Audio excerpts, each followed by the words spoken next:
If you'd like to create textured paper like this on a jelly plate and don't know how to begin to do that, then this is the channel for you.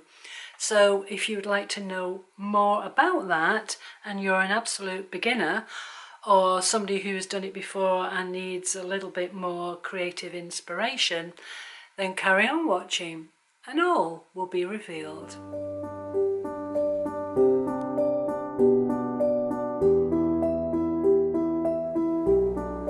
Can I say first of all thank you very much for joining this channel and hopefully going to learn more about the jelly plate.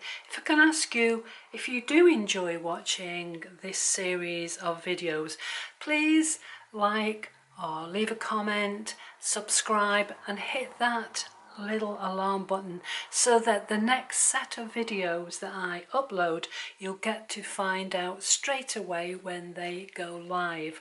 So without further ado, let's get rid of these and let's learn more about the jelly plate. Alrighty, so what is a gel plate? Well, here is mine. Obviously it looks quite discoloured, and that's why I thought I'd show it to you to begin with. After you've used it for a number of years, it tends to just discolour, but it works perfectly well. This is how it comes when you buy it. This is a company called Gel Press. I'm not endorsing any particular company. This is just one that I had in the back of the cupboard that I've not got around to using. It comes in a plastic, it's called a clamshell, and this is what it looks like when it's absolutely brand new. So you can see the difference between the two. This one's discoloured, this one is brand new and hasn't been used. So that's the difference between when you get your gel press and after you've used it for quite a long time. The jelly plate is a branded product made from non-toxic synthetic gelatin-like material.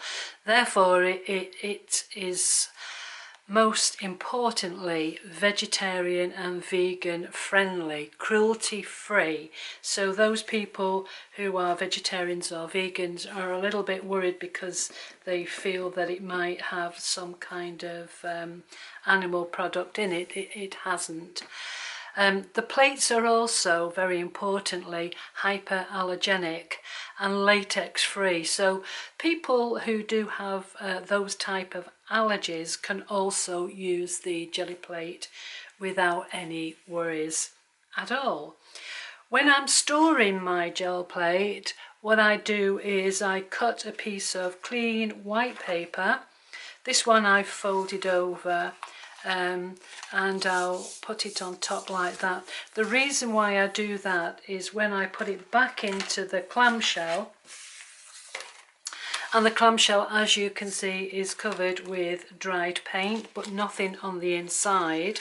It stops the gel plate from having bubbles on it or getting bits of dried paint stuck on it and therefore causing dents.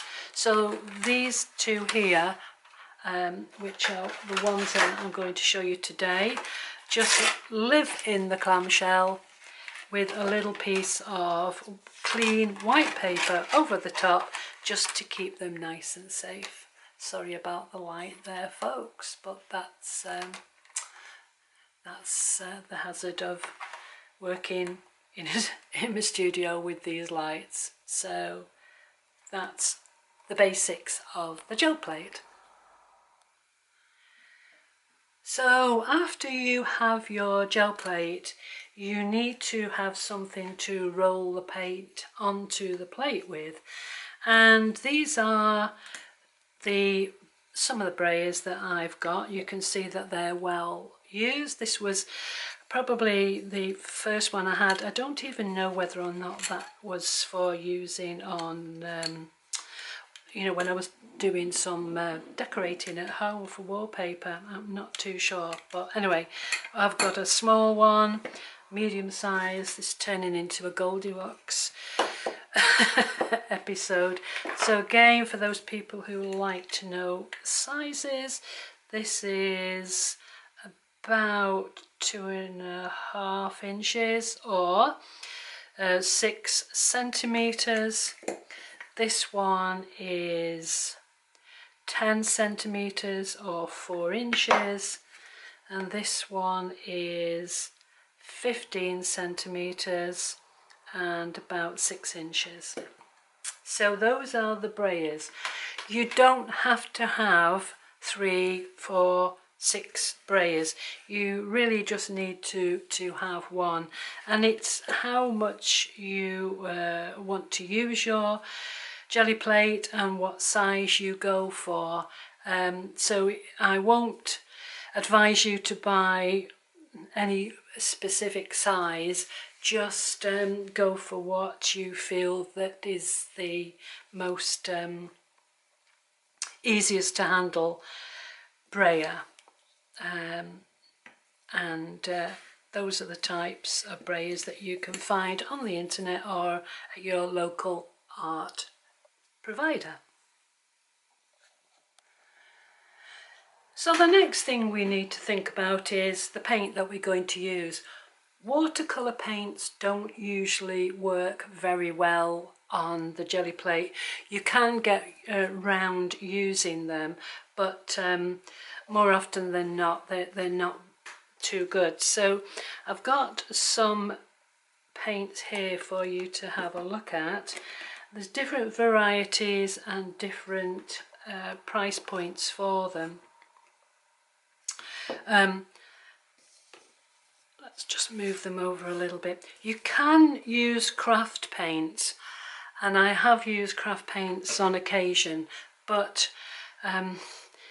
they tend not to work as well. They do work, but maybe not as well as these soft body paints.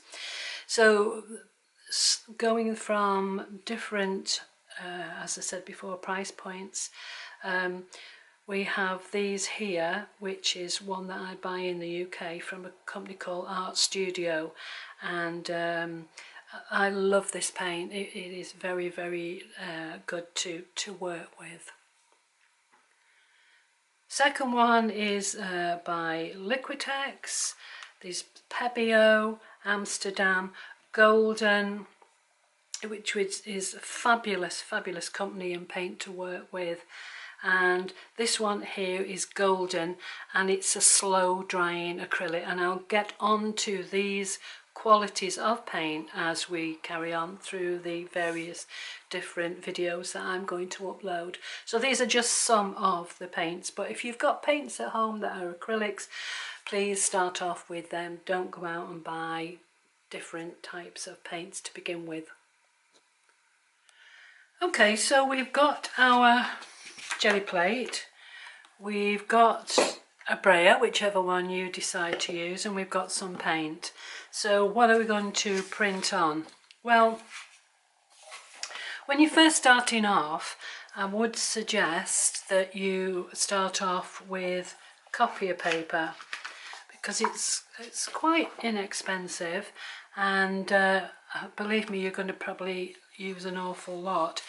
These are two types of copier paper. This one is just regular ordinary copier paper. This is laser paper, and I tend to prefer this one. You can't see any difference with it, but this is much, much smoother than this one. This one has got a little bit of a slightly rough, a bit more of a tooth to it, just only very, very slightly. But when I'm using the copier paper to do some printing, I tend to go always for the laser print paper. That's just my preference, and if you're happy with just regular copier paper, then go for that. It's entirely up to you. It's your choice. So here's a few more things that you may need. This, it looks like a kitchen roll, but it's not. You can actually use this over and over again. You don't use it once like usual kitchen paper and throw it away. You can actually wash this with a bit of washing up liquid and just run it under the tap and give it a squeeze once or twice, and that will be good to go. So we have that. To clean the jelly plate, you can have this kind of, this is hand sanitizer. Obviously it had a bit of an offer on it, so that is good to clean the plate. I've done a video on how to clean the plate, and I will leave a link to it, but I will go over it in this series of beginner's guide to jelly plate printing. So this would be handy. Sorry about the pun there. This would be a good idea to have on hand. Another pun, sorry. Baby oil is very, very good to get the paint from your jelly plate. And this is just a inexpensive version. I have some wet wipes, and this helps to clean the plate as well. That is one of the, I think, essentials. And once you've used your jelly plate for a while, you'll find that you need to replenish the minerals that are in the body of the jelly plate. Now you can use baby oil. What I tend to do, if I know that I'm not going to be using the jelly plate for a few days, I will put some baby oil on the plate and then put it back into the shell with the paper over the top. Just put, you don't have to coat it thickly, just a very, very smooth, thin layer of baby oil. And more often than not, I would, and that's the less expensive version. This is a more expensive version. I use this on my cutting board in the kitchen, so it's got a kind of a dual purpose.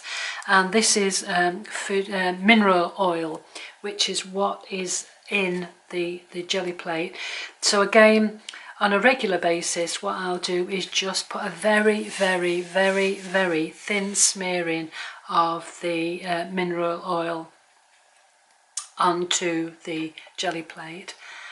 And that really, I think, is the, oh no it's not, I've got some, I use gloves. Sometimes I really don't like to get too messy. So these are different types of gloves. These are latex free. They're called nitrile gloves. So anybody who's got a latex allergy, you can use these gloves because there is no latex in them, and these are nitrile gloves, and they're very easily available, and they come in packs, and they will last for, you know, a long time because you can use them over and over again. So there, I think that is everything you need to begin with.